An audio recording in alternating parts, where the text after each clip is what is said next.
Hi, this is Masood, Vatandoust broker and team leader with the Vatandoust search team at Keller Williams Energy Real Estate. Welcome to our monthly market update. We've received the numbers from Toronto Real Estate Board regarding number of homes sold in GTA, and we have extracted just the Durham numbers. You hear a lot of news these days about GTA and Canada housing market and so on. And I don't want to be confusing, but this is just Durham numbers, not the GTA, not Canada overall. So let's look at the first graph and see what's happening to the number of homes sold. You can see in May, the number of homes sold, it actually dropped. And the actual number was 859 homes. And that was 7.6% lower than the sales in April. Obviously a lot higher than last May, a lot lower than last May, but we are not comparing the market with last year because last year was an unusual year, but only with last month. So you can see the number of homes selling was going up from January to April, and then it dropped in May. And I'll explain what the reason is for that.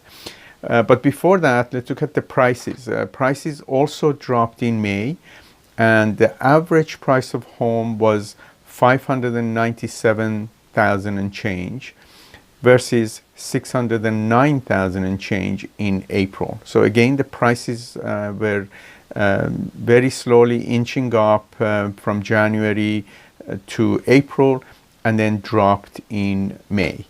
Now, what the reason is for that? A number of reasons, but before that, let's look at this graph, which is the ratio of sold to new listings coming on the market. So every month, so many listings come on the market and so many homes sell. And if that ratio is around 50%, that's what we call a balanced market. If it's higher than that, obviously it's a seller's market, and below 50%, it's a buyer's market. Now in May, we had a dramatic drop in that ratio, and we actually are below 40%. So that is caused by a supply and demand situation. So the supply is very high, lots of homes coming on the market, but not many selling. And the reasons for that are that the interest rates have inched up in the last few months about 3 times. So they've gone up 0.25% every time. And in the last 3 or 4 months, we've had 3 interest rate hikes by Bank of Canada, and obviously the high street banks follow. So that's gone up. And also the stress test that was announced in January, and that is all the buyers have to qualify as if the mortgage rates were 2% higher than they actually can borrow the money. So this is safeguarding the buyers so that if the interest rates go up by the time they come to renew their mortgage, that they don't fall into a situation where they can't afford to renew the mortgage and then default on the mortgage and so on. So it's actually a good thing to protect the buyers and so on, but it's not very good for the sellers.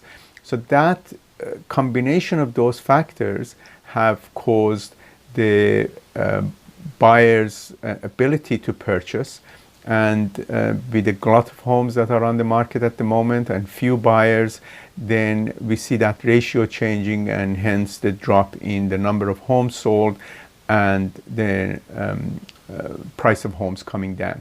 Now that doesn't go across the board. There is obviously different segments of the market: first-time home buyers, move-up homes, and luxury homes.